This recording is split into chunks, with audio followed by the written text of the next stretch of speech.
Okay, so 3-2 exit in the playoffs. Very, very disappointing because we were ahead twice. And then we lost it right at the end. Geoff, things going well up until that point? Yeah, pretty much. I mean, you got to give respect to them. They kept us under the cosh for majority of the game, but we had a game plan. Really to soak up the pressure and try to hit them on the transitions. And we had a few instances, obviously, first half, and then we ourselves scored from a set piece. But as I said, I thought we defended resolutely, and again, at the late hour, Robin's come in and produced sort of a man of the match performance. So good credit to him. Coming in at short notice. But yeah, in terms of the game plan, I thought it was going well. But listen, if we're being reflective, we've conceded 2 goals really late. 2-1 up, I really thought that's us now. We just got to see it out. But we conceded 2 late goals. It's been a testament of our season, really. These fine margins, they often tend to go on the other side of it for us. And this is the learning curve, obviously, with a lot of the players that we've got who haven't played this level a lot, and getting used to it. We're talking about going forward, we need to do better at. As I was saying to you a few weeks ago, we've had so many draws just because of instances like this. Yeah. So it's not, this is not a rarity, but I just feel sorry for the players for the shift that they put in. It's really gutting to lose it. Listen, if they outplayed us and beat us 4-0, you kind of accept it, and hold your hands up. But being in a winning position is difficult to take. But it's that's it. All you can say is learning curve. We're disappointed because get in the final, Hart and Ardamo would have fancied ourselves as well. But we go again really next season. We plan, regroup, and we can say, give ourselves proud because, like I say, Wormley, people had them as odds-on favourites. Yeah. So us to take it to the last sort of second of the game, it's credit to the players. Sham, we started off with what looked to be quite a low block. Was that intentional, or was it just we seemed quite happy for them? For their centre-backs in particular to pass it around in front of us? To be honest, we started with mid-block. Okay. That was their intention. But I think what they did good was a lot of their players interchanged positions, and a lot of our players didn't know who to go with, when to go, and there was a bit of miscommunication. I think once we got past the first 20 minutes where they were on top and they was creating a lot of chances, we got to grips with it, and then we got more into the game. But yeah, so it started off at the mid-block rather than the low block. Okay. And we want to hit them on the transition. We know we've got the pace to hurt teams. And I think they were wary of that as well. I mean, there was a couple of times that we broke through, but just didn't score. Robin, turn to you. Thrown in at the deep end, really. I mean, I think it was it your first game for the Devs last season? For the season last week, or you've been struggling with injury, and then all of a sudden you're in the first team for the playoff semis. Yeah, I mean, there's a lot to come into, but. Geoff told me on Thursday that I was going to be in the squad, and if Jack can't make it, he can't make it. So it's just about breaking it down one thing at a time, do the first thing right, do the next thing right. I thought the boys were fantastic. I thought they were really unlucky. Set up, soak that pressure up like we were meant to do. And, I mean, sometimes it's just not your day. And I think that's what it was today. Yeah.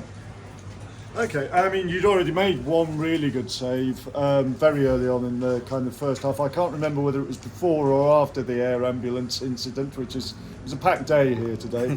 But one of their players went down with a bad injury. An air ambulance turned up and landed on the pitch next to it. We're not quite sure whether he was on it or not. I don't know if you know, but obviously we wish him well.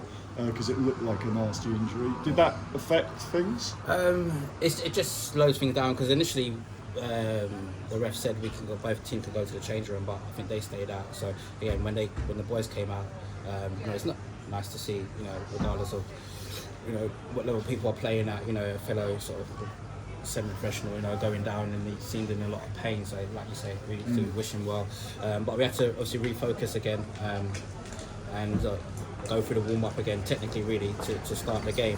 Because you've gone from warming up, being ready at the intense level, then you have to go back down again and back up again. So we had to sort of refocus and make sure everyone sort of knew the levels of what we're trying to do, the game plan, so it hasn't gone out the window. And then regroup. So again, it's a long stoppage, and then the stoppage again because obviously the copters come down. Yeah. So we have to wait. So there's a lot of stoppages, but to be honest, the way the game was going probably suited us. It disrupted a bit of their momentum, gave us the time to regroup, re-establish who should be in what zones, and when to go zone or when to go go man for man, and and I said as the game went on, I think we were dealing with their threat, and for me personally, I think the pen was the turning point of the game, because I thought they were struggling to sort of create from open play. They were getting into good zones and areas, but they were very wasteful. But the pen is sort of like giving them a stranglehold, because again we're one up, sorry, and then sort of we're defending, and obviously our plan was obviously when you got the likes of Fred and Noah to come on, they're gonna create havoc, and then we can maybe get a second. But then we've given them sort of a gift really into the game, and then their tails are up from there, and then we go 2-1 up, and like I say, you hope we can see it out, but it's just a few sort of lapses in concentration, and then we're already thinking of pens really. We're already looking around, obviously with penalties, my philosophy is you've got to ask the players, who fancies it. I'll never really force players themselves to take it, but then I felt with the players that we got on the pitch, we had some good technicians. So again, and the form Robins showed today, you'd fancy him to save a couple. So again, it's disappointing we couldn't really take it to pens, but sometimes things are not meant to be. Yeah, okay. Quick word for Charlie, who put us one up from a set piece that Julian flicked on. And then the second goal, as you say, to put us back in front, that was a nice team goal involving 4 of the substitutes. I think Cameron flicked it on, Fred, Noah had the shot, and it came out to James, who scored again, as he did the other week. Incredible stuff. At that point, it was really feeling good, and as you say, obviously really frustrating not to be able to see it out at least until the penalty shootout. There was one other thing that we ought to talk about in the game, which was the referee stopped it for quite a long time right towards the end. There was some conversation with the bench. There was some suggestion that fans have been saying something that was derogatory. I don't know if there's anything that we want to add to that, or whether we'll just wait for people to report.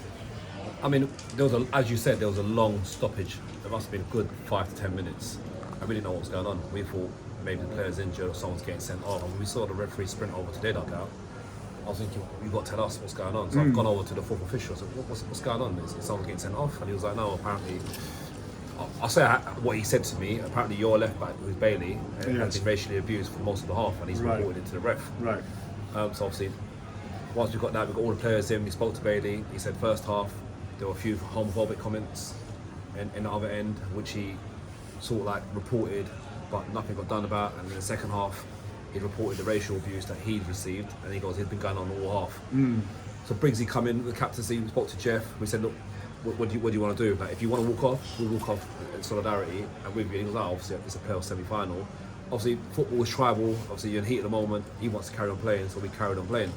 To be fair to them, as I said, their captain, the Wormley, the players, they all came over. They dug out and said, look, if that has happened, that's bang out of order. That's not what our club's about. We will sort it out and we'll find out. So obviously they've gone around, spoke to their fans. Obviously no one can put their hand up and say, yes, I said this. Right. So that's how we left it. I know there's a match report that's been done by the referee. A few statements have been taken by players on either side.